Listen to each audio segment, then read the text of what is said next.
प्रभु के अनेकानेक भक्तों में से एक भक्त है भक्त शिरोमणि मीराबाई जी। मीराबाई की कृष्ण भक्ति के बारे किसे नहीं पता। मीरा जी की श्री कृष्ण भक्ति ऐसी थी कि आज उनका नाम प्रभु के बड़े बड़े भक्तों में शामिल हो गया। मीरा जी श्री कृष्ण जी की भक्ति बचपन से ही करती थी।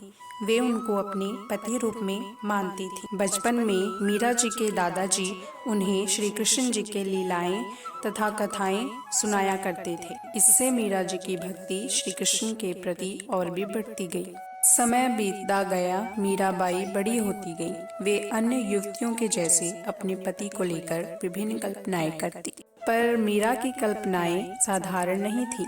मीरा की कल्पनाएं उनके कृष्ण से आरंभ होकर उन्हीं पे ही समाप्त हो जाया करते थे।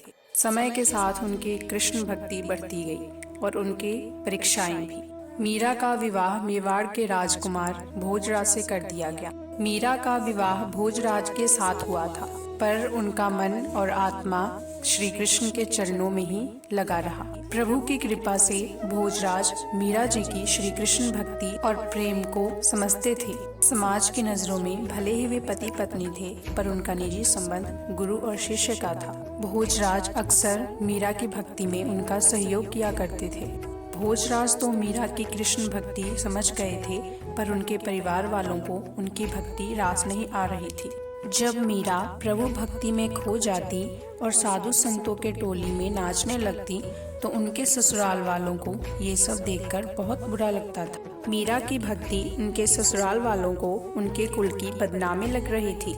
ये सब देखकर मीरा जी के जेठ राणा ने उन्हें जान से मारने के लिए कई उपाय किए, पर मीरा की प्रभु भक्ति के कारण वे हर बार बच गईं। एक बार राणा ने उन्हें धोखे से विष को प्रभु का प्रसाद बताकर मीरा जी को दे दिया। मीरा जी ने बड़े प्रेम से उस विष को पी लिया, परंतु प्रभु ने मीरा को कुछ नहीं होने दिया। मीरा का विष अमृत में बदल गया। मीराबाई संसार के अनेकों दुखों को सहते हुए प्रभु श्री कृष्ण की भक्ति में आगे बढ़ती गईं।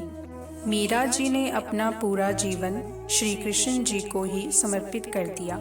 वे उनके प्रेम में इन पदों का गायन किया करती थी। मेरे तो गिरधर गोपाल दूसरो न कोई, जाके सिर मोर मुकुट मेरो पति सोई। मीराबाई जी ने श्री कृष्ण जी की भक्ति में बहुत सारे पदों की रचना की, जो कि आज के समय में बहुत ही प्रसिद्ध है। अंत में मीराबाई ने मेवाड़ को त्याग दिया और द्वारिका आ गई। द्वारिका में वे सदा कृष्ण भक्ति में लीन रहती और कृष्ण भक्ति का प्रचार किया करती थी। वे सदा अपने प्रभु गिरधर के दर्शनों के लिए रोया करती थी।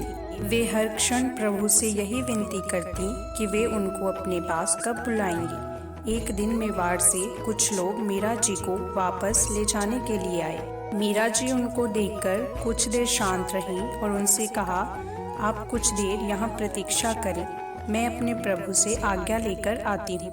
बहुत समय बीत गया, पर मीरा मंदिर से बाहर नहीं आई। जब लोगों ने देखा कि अंदर कोई नहीं है, तो सब अचंभित हो गए। मीरा तो अपने गिरधर के सिवाय जाती भी तो कहाँ, वो तो अपने प्रभु गिरधर में ही सदा के लिए समा गई थी।